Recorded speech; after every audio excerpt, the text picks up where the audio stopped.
Hola from Mexico. This is our first Q&A and we want to thank everyone who submitted their questions and all the positive feedback from our latest videos as well. You guys are awesome. Thank you for being here. We don't take it for granted at all. We're super grateful that you watch our videos and that you ask questions, and we are happy to answer all of them. This is exciting. We have 12 questions that we're going to answer. Starting with the first one, let's go. Can you introduce us to where you live and what is your profession? So, it's a weird question because right now, this is where we live. What you see right here, we are in Cancun, Mexico. We have been in Mexico for the past 3 weeks now, and we were in Cozumel before this, and right now we're here, and this is our home. We sold everything we own in order to do this trip, so we don't have a home base.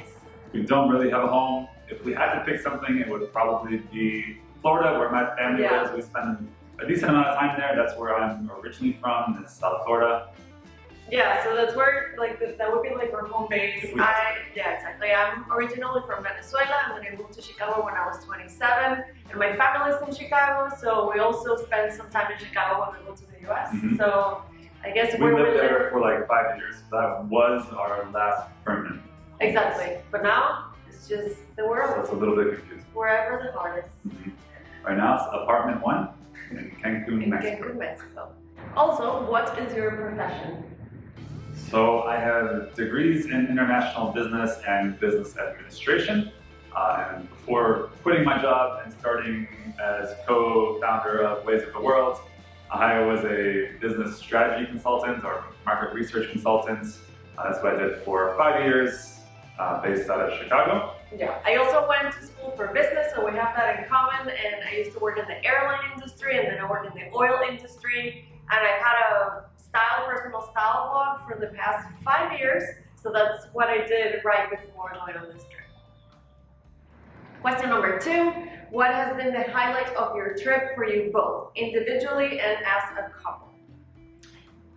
Yeah, so as a couple, I think the highlight has to be just like getting started. This is something that we dreamed about for 4 or 5 years. Yeah. And it was just every time getting pushed back and different things got in the way. And then last September, we finally started.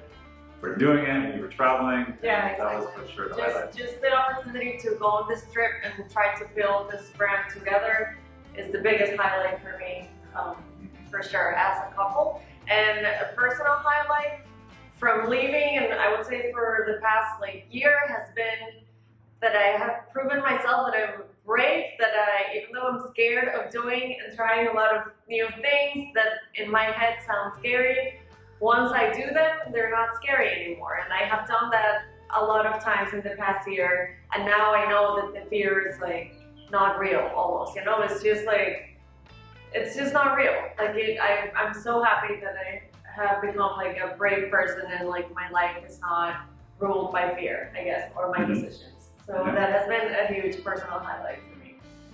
And I think my own personal highlight is just the connection that I felt that we made with Turkey. So it's something that you always kind of hope for, but you never know if it's going to happen when you go to a different place. Yeah.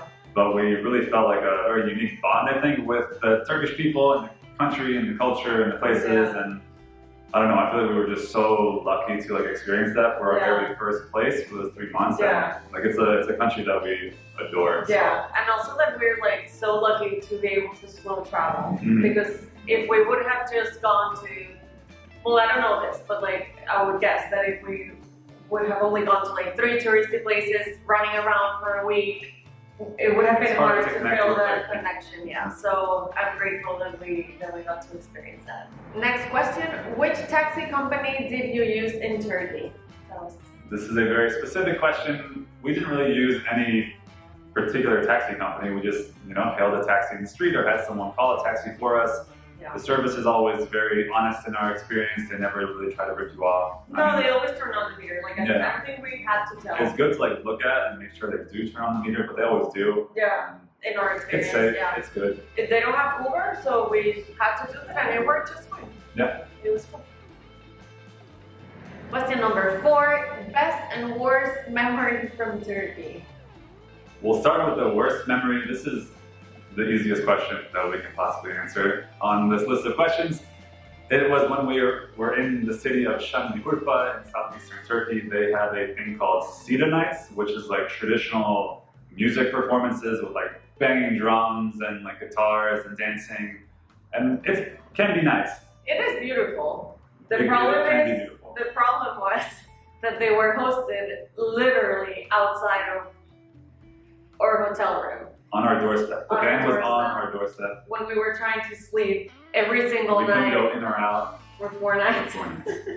We were exhausted. So nothing against Sira nights, just against experiencing Sira nights when you're not trying to experience without any warning, just like band on your doorstep. Yep, exactly.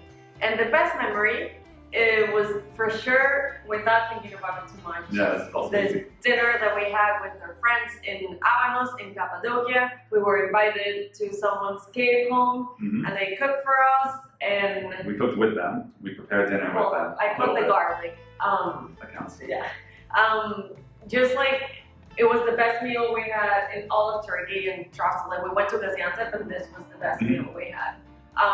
It was just lovely, and then at the end of the night, after dinner, we sat down with a bottle of wine, and the dad, like the owner of the house, like the person who was hosting us, he starts like playing his Turkish guitar. Yeah, and like singing like Turkish music, traditional music. Yeah.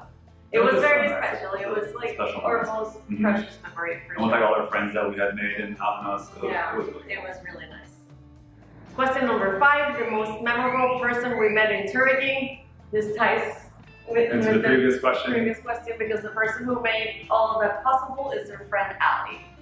Ali is an absolute legend. He like took us in. We met him like outside. We were drinking wine by a fire where he was sitting with his friends. Yeah. We started chatting, and then we ended up making friends with him and his group like instantly. He took us on like hikes, and his friend took us on hikes.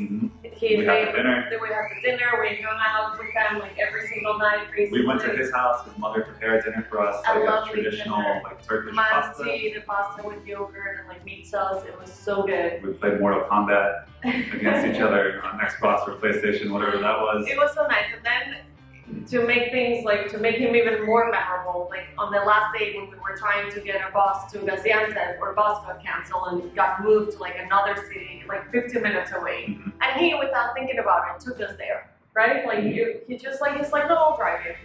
Who does that? Well, Ali, we love you, and we love you're a legend. We'll see you again. Can't wait to visit you in Cappadocia again. Question number 6: what was the most beautiful landscape we visited in Turkey? So we both have different answers for this question, but for me, the most beautiful landscape in Turkey was in the northeast of the country, close to the Georgian border, in a place called Rize. And Rize is super lush, like think big mountains, snow-capped mountains, rushing rivers. It was just very like wild and pristine, and for me, it was just stunningly beautiful. Yeah, it was really pretty. For me, I actually have 2 because I thought I was gonna say like 100% Cappadocia, but now that I'm thinking about it, the southwest coast, like Kaş, driving from like Kaş to Çırağlı, and like all the mountains with the beach. I don't know. It was just so beautiful. Cappadocia is like super special because of the hikes and the sunsets, and just you feel like you're in a different world. And then the Mediterranean coast is like it's the Mediterranean. It's like the perfect blue ocean and. Yeah. It's gorgeous. All of those places are great. Can't wait to go back. On to our next question. How long did it take to save money for the trip, and how did we save? Okay, so there's like 2 answers to this question because it took us 3 years to save like what we needed, like our goal, but we left after 4 years after we started saving. So we had an extra year of savings that was great, but it wasn't like necessary. But looking back, better this way. That's because of like COVID and some other things. Exactly. COVID happened, and then then I had like issues with my green card and my passport, so things had to be delayed for a year.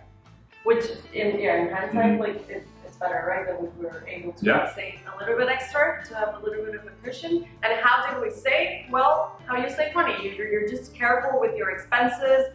We had a spreadsheet where we tracked every single expense. We had a monthly goal. Exactly. No, that was it. Like we had like a monthly target, and like if we got close, then we stopped going out. I guess. And sometimes in Chicago, it's like pretty easy. I don't want to say easy. It can be easier to save money in the winter because like you don't want to go out for like dinner and drinks and that kind of stuff. We didn't do a lot of that during and like no major trips. Like for our vacations, we would just go to South Florida to visit my family because Florida is like a vacation destination. Like we wouldn't have to pay for like a hotel. Yeah, exactly. So we sacrificed those things and then also stayed in a small apartment too. So we were lucky that we both had like more or less steady jobs. Like mostly your job was steadier than mine, but I had a really good couple of years with my blog right before our trip. So we were lucky that we could hit like that target every month, but we were on top of things too, on top of our expenses and making sure that we were living well below our means, for sure. Yeah.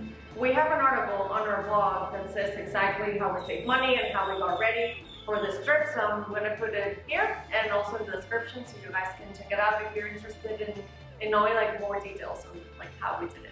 And now that we're on the road, we also use a lot of credit card points and miles, which we kind of accumulated over the past 4 years as well. So it's not really like saving money, but it is kind of like now saving, keeping us from like going too far into our like savings, I guess. Exactly. So it's been a huge help. And that's probably something that's easier for people living in the US to get. It's just applying to credit cards and getting sign-up bonuses. Yeah. We'll share more details about all that stuff later. We do have also like a newsletter that we're launching kind of soon with like free tips and stuff on how you do it. Just keep in mind that this is unfortunately only for US people because it's with US banks and credit cards. So just keep that in mind, but we're gonna link that link in the description. Moving on to question number 8. In which month did we start our Turkey adventures and how long did it last? So we left for Turkey on September 6, 2021, and we got home on December 3rd, 2021. So we spent 88 nights in Turkey.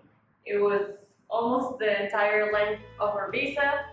And yeah, like all the videos that you see in our channel from Turkey were recorded in those 88 days that we spent in Turkey. And we didn't know that we were going to stay 90 days. Like, no, I remember that now. Because I packed like binoculars because I thought we might go to Africa. That's true. And the whole trip was a secret to you. So you also packed like safari stuff, like safari outfits. Yeah, that's true. And I think it was, I don't know, like in the first week, we were like, you know what, let's just stay for 90 days. Yeah, the first week we decided that we would stay the whole time. We thought, well, I didn't know we were going to Turkey. I thought we were going to Africa the whole time. But in his head, he was like, yeah, we'll check out Turkey. Probably go to Africa like after 5 weeks or so. And we also brought snorkels. I remember in my head I wanted to go to Zanzibar off the coast of Tanzania to like snorkel and like I think there were like whale sharks. That's so our crazy, plan was to do like 2 different countries. We literally just thought about this. Like but I think we just like met really nice people in our first week in Turkey and we're like, we're gonna stay. Why would we leave? Let's just, it was the right decision. Yeah, it was the right choice. I'm happy we stayed. Yeah. It's cool to remember that. Turkey, the country. Question number 9, bucket list places we want to visit. I'm not really a bucket list person, so there aren't like countries that are on my bucket list per se. Like recently I've been curious about Greenland and Mongolia just because they're super remote and I feel like I don't know much about them. They seem like great places to just like go out and explore. But I do have like bucket list experiences that I want to experience. So there's something in the island of Ishigaki in Japan called the manta run. And that's when like manta rays migrate by like the hundreds, I think, and you can dive with them. I love manta rays, so I would love to see that. Also diving with great hammerhead sharks. That's another one of my favorite animals. You can do that in Bahamas or even South Florida, I think. So that's also on my list. Potentially hiking Mount Kilimanjaro. It sounds great. I don't know if it would be great. So sure, the views are beautiful. That's kind of on there. For me, it's weird because I am the most bucket list person ever. I literally have a book called 101 Bucket List Experiences that I have written. More than 100 bucket list experiences. No. I feel like you want to take my book. I want to. Added your own things. And now, I don't think about it that way anymore. Like right now we're in Mexico and my bucket list is Mexico. I want to see cenotes, I want to have Mexican food, I want to take a cooking class and learn how to make mole. I want to like talk to everyone, and I want to like go to the beach and snorkel and see what everything on my bucket list is all the things that we can do in the Yucatan Peninsula in Mexico. So right now I'm much better at living in the present moment. If you would have asked me this question before going on this world adventure, high on my bucket list were like the Maldives and Bora Bora, living in Italy for a year and learning Italian, which is still on my bucket list. So you might see a Waste of the World in Italy for a year in the future. Turkey was high on my bucket list, like the hot air balloons and like seeing Cappadocia, going to Istanbul, so that was like great. And the biggest item on my bucket list is just to make Waste of the World work, to make this our job, that it's actually on my book, like to make travel vlogging a profitable business and build it together. So that's my That's the best one. Yeah, that would be great. Adding to the bucket list experiences, it's also ocean and animal related, so I want to swim with humpback whales, and I want to go on every single expedition with a company called Big Fish Expeditions. So if you're watching, I do exist. They're very expensive, but they're life-changing. So you basically are in the water with all the biggest fish in the ocean at different times, depending on the season. But they just have the coolest adventures, and that's like all of those experiences are high on my bucket list. Question number 10, if you could settle down in one location, where would it be and why? Well, hopefully we don't have to settle down anywhere for a while. That idea is a little bit scary, but if we had to pick, then Florida checks a lot of boxes for us. South Florida. South Florida, nice weather, the ocean, family. The U.S. is super convenient and comfortable. That's just a fact. Yeah. I sometimes dream about living in the Caribbean. Maybe it will one day happen, but... Well, let me just say that you haven't seen those videos yet, but we just spent 2.5 weeks in Cozumel, and I saw myself living there. Like, I want to buy a house there. I want to be transparent though, if we could buy a house right now and keep this lifestyle, we would probably buy a house in South Florida as our home base, but we can't do it. So for now, we have some time to think about it, keep exploring the world, seeing where we fall in love with, but yeah, South Florida or Cozumel now. Question 11, is there anywhere we wouldn't go? It's kind of a tricky question because there's like us traveling as individuals and us traveling as Ways of the World, and as Ways of the World we have laptops and camera equipment and all sorts of stuff, and you're kind of more of a target. Yeah. So the answer is there are places that I would be concerned about. Yeah. So like Brazil and South Africa come to mind, and that's not to say that you can't visit there and have a great time, but I think if you travel the way that we do, like for extended periods of time, then it's like harder to stay in a bubble, and it becomes a little bit more risky and exactly. a little bit stressful. Yeah, so also like Venezuela would be on that list too, because like we would go, he's been to Brazil, like it's not that we wouldn't go, but it's just hard to think that we have to be out like with like 2 cameras with us and like taking pictures and with a tripod sitting on the street. Yeah, so those places are coming, they'll come, but we're just gonna have to wait a little bit, maybe when we know more what we're doing, when we can replace the equipment if anything gets stolen. I'm sure that if we go, like it most likely it will be fine, but I don't know why like it's like stuff it's in our heads. Yeah. Like we're just answering a question, honestly. We might go later in the year, who knows. Also, there's no country that we don't think is worth going. It's actually probably more attractive to us to think about places that people wouldn't consider, right? Like just the idea of going somewhere undiscovered. We like all this stuff because that's where you can like build like genuine connections and we want to see everywhere. So yeah, we want to see everywhere. We'll do it. And the last question is, if we weren't doing this or social media, what would we do as a career? What do you do as your career? Surprisingly enough, I kind of liked my previous job, even though I quit. There were aspects of it that I enjoyed. So like researching like countries and companies and industries was all pretty cool to me. Yeah. So potentially something in like business strategy, consulting, potentially for like a travel type company like Airbnb or Booking would be interesting. Yeah. Or like some pro bono type consulting. Maybe that's still a thing that I can do in the future. That would be awesome. For like small businesses in developing countries. I don't think we get paid that well, so that's not something I would be doing instead of this because, you know, we have to make a living, but potentially in the future. Exactly, in the future if money, if you have time and like this becomes like our business. And for me, I don't know, because I would say maybe digital marketing is the only thing that I have done that I have liked, because I didn't like any of my previous jobs before I started my blog. But I also don't like working for other people, so it would have to be like my own thing, I think, because I just feel in a cage. I don't like when people tell me what to do, and yeah, I just feel like limited. So if it's for a company, it would have to be one of those like cool companies with like unlimited vacation days and work from home and get paid a ton of money. Oh yeah, it's one of those. You're just meant to be CEO of Ways of the World. I think so. This is your calling. This is my calling. I do need a raise. But we're working on that. Talk to us in 6 months. This is my calling. We'll have that conversation.